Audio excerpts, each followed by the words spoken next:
I remember the first day I reached Japan holding 14,000 yen.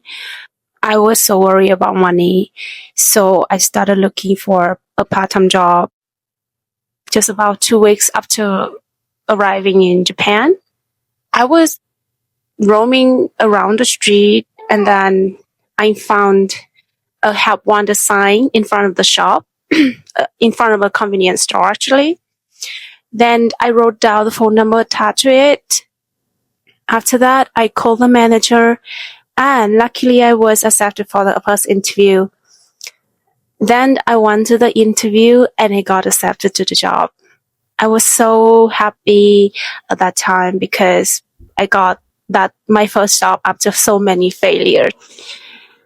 So the story happened from here. On the first day, the manager spent time teaching me everything in the convenience store.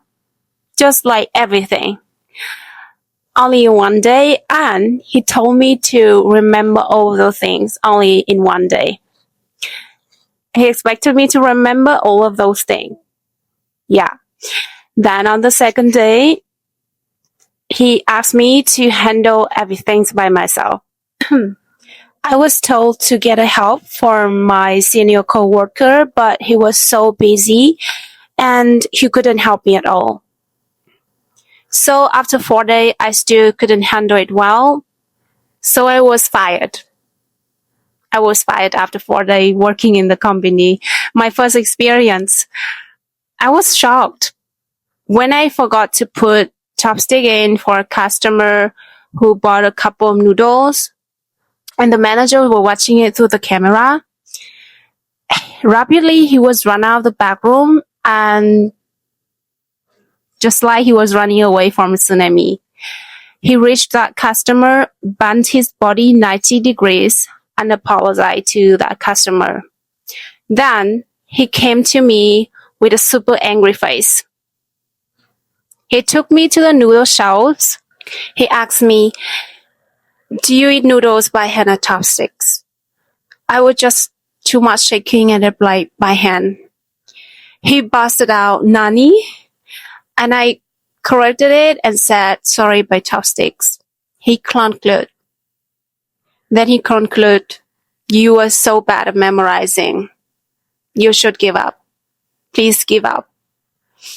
I was too shocked. I felt like crying and there's too much embarrassment at that time. But before leaving, I directly told him that he was just overdoing it for a new person like me. I would prove him that I could do a great job at any other convenience store if I got enough time. And I walked away. Later on, I heard from a coworker of me say that he just found out an experienced person. That's why he quickly wanted to replace me to put that person in.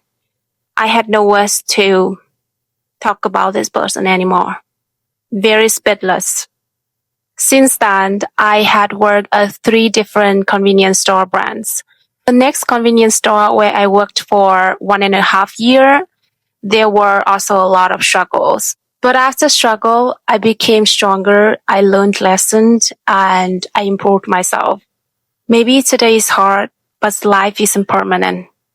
You know, there will be days when you are happy, there will be days when you are sad.